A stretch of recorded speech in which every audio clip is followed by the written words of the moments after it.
Mesdames, Messieurs les ministres et chefs de délégation des pays frères invités, honorables députés, Mesdames, Messieurs les membres du corps diplomatique et les représentants des organisations régionales et internationales, Monsieur le Président du Comité national pour l'initiative pour la transparence dans le secteur extractif, Mesdames, Messieurs les élus locaux, distinguées autorités religieuses et coutumières, Mesdames, Messieurs les représentants des partenaires techniques et financiers, Mesdames, Messieurs les représentants des sociétés minières, des entreprises de carrière et d'exploitation artisanale et des mines à petite échelle, Mesdames, Messieurs les représentants de la société civile, chers lauréats, chères étudiantes, chers étudiants, chers élèves, chers invités,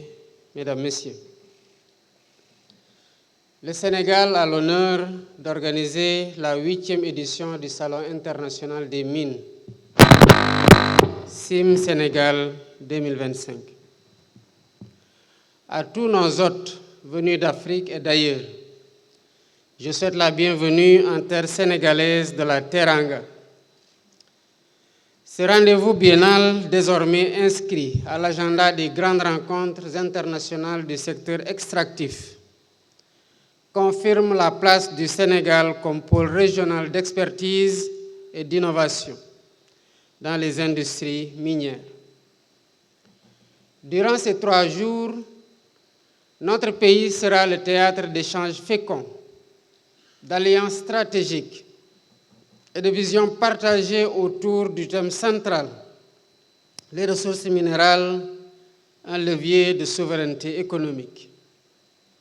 Ce thème traduit avec justesse et force notre conviction que la maîtrise de la transformation et la valorisation de nos richesses naturelles constituent les fondations essentielles de notre indépendance économique et de notre prospérité durable. Mesdames, Messieurs, cette édition du CIM Sénégal 2025 s'inscrit dans un contexte politique renouvelé, marquée par une alternance démocratique apaisée et porteuse d'espoir. Elle incarne la vitalité de nos institutions républicaines et reflète l'engagement du gouvernement à impulser une gouvernance inclusive, plus transparente et résolument tournée vers la transformation structurelle de notre économie.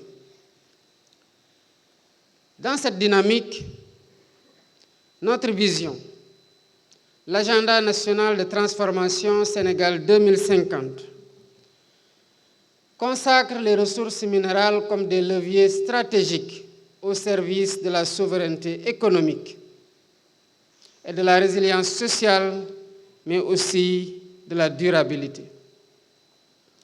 Nous voulons transformer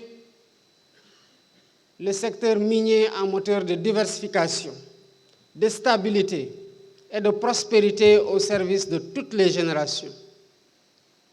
Il ne s'agit plus seulement d'extraire nos richesses, mais de les faire parler le langage du progrès, de la connaissance et du bien-être collectif. Mesdames, Messieurs, chers invités, la souveraineté économique qui intègre les impératifs d'équité, de justice sociale et d'inclusion ne saurait se limiter à l'exportation de matières premières. Nous voulons bâtir des industries de transformation robustes, capables de raffiner, de valoriser et d'intégrer nos minerais dans les chaînes de valeur nationales, africaines et mondiales. Chaque gramme d'or, chaque tonne de phosphate, de zircon ou de minerais stratégiques devra contribuer à bâtir une économie robuste, génératrice d'emplois qualifiés, stimulante pour l'innovation et favorable à l'essor industriel. Notre ambition est claire. Nous voulons que le sol sénégalais cesse d'être seulement un gisement de ressources et devienne un creuset de compétences, de technologies et d'opportunités. Et parce que les ressources minières appartiennent au peuple, leur exploitation doit bénéficier aux communautés locales, notamment par des mécanismes de redistribution équitables et inclusifs. Mesdames, Messieurs, distingués invités, c'est dans cette perspective que le Code minier de 2016 prévoit des instruments financiers tels que le Fonds d'appui au développement local et le Fonds de péréquation. Ces fonds sont destinés à renforcer les capacités des collectivités territoriales. Ces dispositifs traduisent la volonté ferme de l'État de faire du développement local un prolongement naturel de l'activité minière et non une conséquence accessoire. En effet, la prise en compte des femmes dans les politiques minières constitue une exigence qui se traduit aujourd'hui par l'intégration de leurs projets d'autonomisation dans les plans de développement locaux. Par ailleurs, la gouvernance du secteur minier doit incarner l'exemplarité.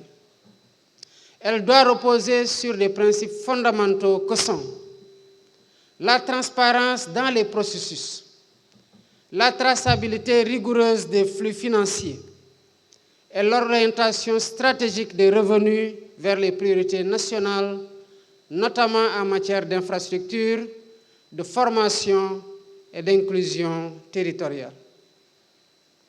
L'État entend faire du secteur minier un modèle de bonne gouvernance où chaque contrat, chaque investissement, chaque retombée est placé sous le sceau de la transparence, de la redevabilité et de la responsabilité.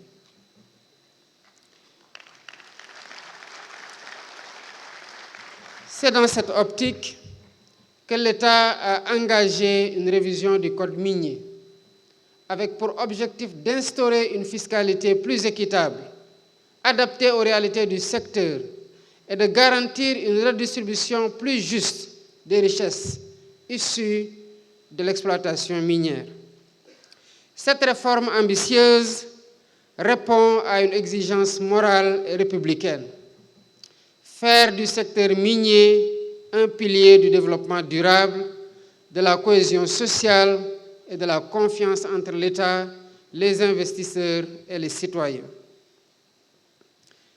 Mesdames, Messieurs, c'est dans cette perspective que la pleine réussite de notre ambition de souveraineté économique repose également sur l'engagement responsable et éthique des opérateurs miniers.